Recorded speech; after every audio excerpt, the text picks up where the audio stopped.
Hey guys what's up र आज चाहिँ स्विजरल्यान्डमा गभर्मेन्ट हलिडे हो है। अन्त आज ठिक्कै मेरो छुट्टी पनि पर्यो। अन्त तपाईँहरूलाई कति विन्डो सपिङको मात्र भिडियो देखाउनु भनेर आज चाहिँ म साँच्चीकै सपिङ गर्नु जाँदैछु है। अन्त आज चाहिँ यो भिडियोमा तपाईँहरूले हेर्नुहुनेछ मैले सपिङ गरेको। अन्त गाइज हेर्नुहोस् न, यहाँनिर चराहरू पनि कस्तो हुन्छ यार, डराउँदैन के, किनभने यिनीहरूलाई मार्दैन भनेर थाहा छ नि त। यिनीहरूलाई मार्यो भने त केस लागिहाल्छ। मेरो चाहिँ उयो अफिसमा अलिकति काम थियो, अफिसियल काम, त्यो गरेर चाहिँ अब म जाँदैछु सपिङ गर्नु। आज चाहिँ विन्डो सपिङ होइन, सपिङै गर्छु भनेर चाहिँ सोचेर चाहिँ जाँदैछु है। अस्ति मैले एउटा ज्याकेट हेरिरहेको थियो, अब हेरौँ त्यो ज्याकेट छ कि छैन। फेरि त्यति बेला त डिस्काउन्टमा थियो है। अब जाउँ। पब्लिक हलिडेमा पनि खुल्ला हुने अफिस भनेको चाहिँ यही हो, एसबिबी अफिस, ट्रेन स्टेसन भनौँ न, ट्रेन स्टेसनको अफिस। किनभने अब उनीहरूले खुल्ला राखेको कारण पनि अब टुरिस्टहरू धेरै हुन्छ नि त। अन्त उनीहरूलाई अब एउटा इन्फर्मेसन चाहिन्छ, त्यही भएर खुल्ला राखेको होला। आज चाहिँ एकदमै सुनसान छ मार्केट है। हुन त यहाँनिर मान्छेहरू त्यतिकै भिडभाड त हुँदैन कि, त्यस्तो हुन्छ। तर पनि मैले गुगलमा हेर्दाखेरि चाहिँ गुगलमा चाहिँ खुल्लै देखाइरहेको थियो दोकान है।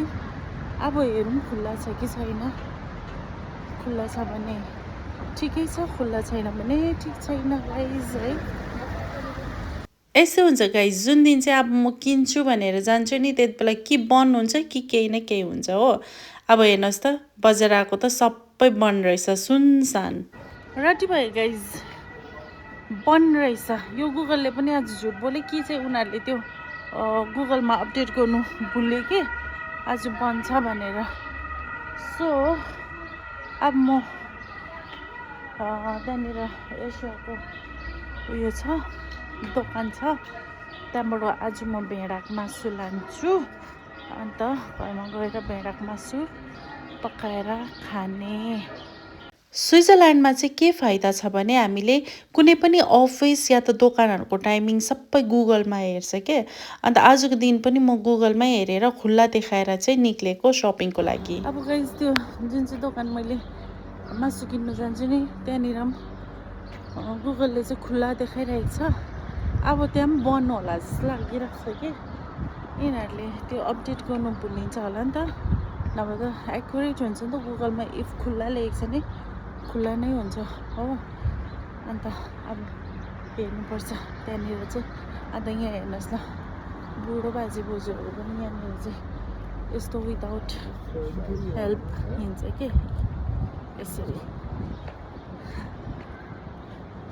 यिनीहरू हिँड्नै पऱ्यो नि, म भन्दै स्पिड, हामी स्पिड हिँडाइमा चाहिँ हामीलाई जिताइदिन्छ यिनीहरूले के, यस्तो स्पिड हिँड्छ यताको मान्छे चाहिँ। आज म लाटा जस्तो भएर घुम्दैछु यार एक्लै। आज लामो लामो बस त झन्डै यहाँको बसहरू नि दार्जिलिङको टोय ट्रेनहरू जत्रै छ क्या लामोमा। आज लामो लामो बसहरू पनि छैन, बसहरू पनि छोटो छोटो मात्रै देख्दैछ। उयो चाहिँ लामो रहेछ।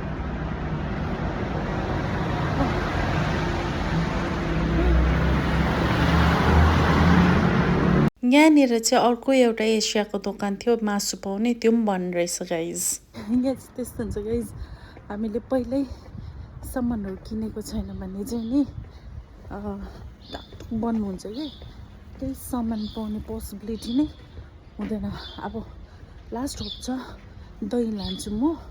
त्यहाँ मिग्रोस चाहिँ खुल्ला छ, खुल्ला देखाएको छ। अब त्यो पनि झुट बोलेको हुनसक्छ गुगलले है। त्यहाँ खुल्ला छ भने चाहिँ म दही बोकेर जान्छु भनेर सोचेँ। अब दही सब्जी भात खाने हो। खास गरी आज चाहिँ पब्लिक हलिडे हो भनेर मलाई पनि थाहा भएन है। किनभने हाम्रो रेस्टुरेन्ट जुन चाहिँ छ नि, त्यो रेस्टुरेन्ट चाहिँ हप्तामा 7 दिन नै खुल्ला हुन्छ। अन्त 2 दिन चाहिँ रोस्टर हुन्छ। अन्त म त नर्मल हलिडे भनेर नै सोचेँ, तर जुन दिन मेरो छुट्टी पऱ्यो त्यो दिन पब्लिक हलिडे परेछ है। नभए त म अघिल्लो दिन नै सामानहरू सबै किन्छु नि त, जस्तै सन्डे डल्लै बन्द हुन्छ। अन्त सन्डेको लागि म स्याटरडे सधैँ सपिङ गर्छु। यो दोकान चाहिँ धन्न खुल्लै रहेछ, तर फेरि खुल्ला छ भने पनि आधी मात्रै पो खोलेको हुन्छ नि यिनीहरूले है। अब भित्र गएर हेर्नुपर्छ आधी खुल्ला छ कि डल्लै खुल्ला छ भनेर चाहिँ है। सो गाइस यो दोकान पनि आधी मात्र खुल्ला रहेछ है, आधी बारेर राखेछ र मैले दही पाइनँ है। र मैले सोचेँ कि अब एउटा केही सब्जी लान्छु भनेर। यो चाहिँ फर्स्ट हेर्दा मलाई मनै पर्थेन, तर मिठो हुँदो रहेछ। यो चाहिँ स्विजरल्यान्डको यताको फर्सी रहेछ है। अब चाहिँ फर्सी दाल भात खाने भनेर सोचेँ मैले चाहिँ। स्विजरल्यान्डमा यसलाई चाहिँ फर्सी भन्छ। सब यो म फर्सी लगेर जाने। यताको फर्सी चाहिँ यस्तो हुन्छ है। सो गाइस मैले यस्तो चाहिँ कहिले पनि टेस्ट गरेको छैन नि त, कि आज म ट्राई गर्नु पऱ्यो भनेर सोचेर चाहिँ मैले ब्लुबेरीको व्हाइट टी पनि किन्यो।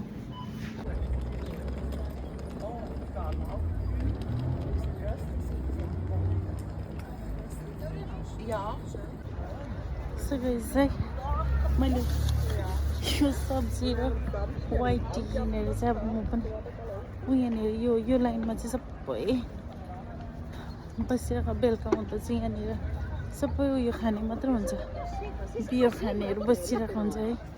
म पनि पर गएर एकछिन घाम तापेर बस्छु किनभने मलाई मेरो हस्बेन्डले भन्छ नि त, घाम ताप्नु घाममा भिटामिन हुन्छ भनेर भन्नुहुन्छ नि त।